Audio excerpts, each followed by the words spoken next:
ജന്മന സംസാരശേഷിയും കേൾവിശക്തിയുമില്ലാത്ത ദേശസ്നേഹി അബൂബക്കറിന്റെ പതിവ് തെറ്റിക്കാത്ത സ്വാതന്ത്ര്യദിനാഘോഷം.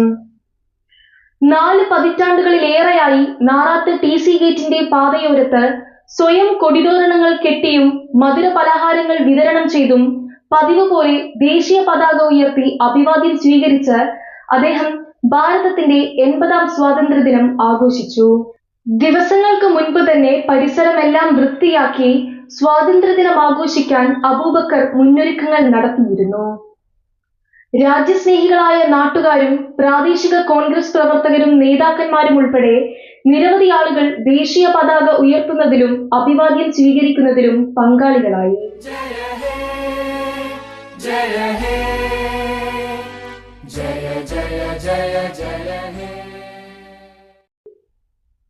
മുതിർന്ന കോൺഗ്രസ് നേതാവും മുൻ KPCC അംഗവുമായിരുന്ന O. നാരായണൻ സ്വാതന്ത്ര്യദിന സന്ദേശം നൽകി.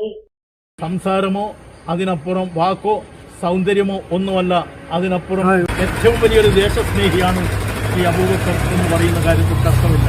നമുക്കേവർക്കും സുപരിചിതനും ഏവർക്കും പ്രിയപ്പെട്ടവനുമായ ഈ അബൂബക്കറിന്റെ നേതൃത്വത്തിൽ ഇന്ന് സ്വാതന്ത്ര്യത്തിന്റെ 80ാം ദിനം രാജ്യത്തും രാജ്യത്തിന് വെളിയിലും സമുചിതമായി ആചരിക്കപ്പെടുകയും ആഘോഷിക്കപ്പെടുകയും ചെയ്യുന്ന സാഹചര്യത്തിൽ സ്വതന്ത്ര ഇന്ത്യ മറ്റൊരു കാലഘട്ടത്തിലും ഒരുപക്ഷെ 80 വർഷത്തിനപ്പുറം പോലും കാണാത്ത രൂപത്തിൽ ജാതിയുടെയും മതത്തിന്റെയും ജാതിയുടെ പേരിൽ നടന്നുപോയ ദേശീയ നേതാക്കന്മാർ നടന്നുപോയ വഴിയിൽ പോലും ചാണകങ്ങൾ തെളിച്ച് ചൂലുകൊണ്ട് അടിച്ചു വൃത്തിയാക്കുന്ന രൂപത്തിലുള്ള ഏറ്റവും മലീമസമായ സാഹചര്യം. ചടങ്ങിൽ DCC general secretary KM Sivadasan, panchayat vice president P. Sudheesh, മണ്ഡലം Congress president Jayachandran master, youth Congress block president Niketh Narath, Chirakkal block Congress committee general secretary PM Bhagyanathan, AV Prabhakaran Nambiar, A. Mohanan, VP Shareekh തുടങ്ങിയവർ ഉൾപ്പെടെ നിരവധി ആളുകൾ അബൂബക്കറിന്റെ സ്വാതന്ത്ര്യദിനാഘോഷത്തിൽ പങ്കെടുത്തു.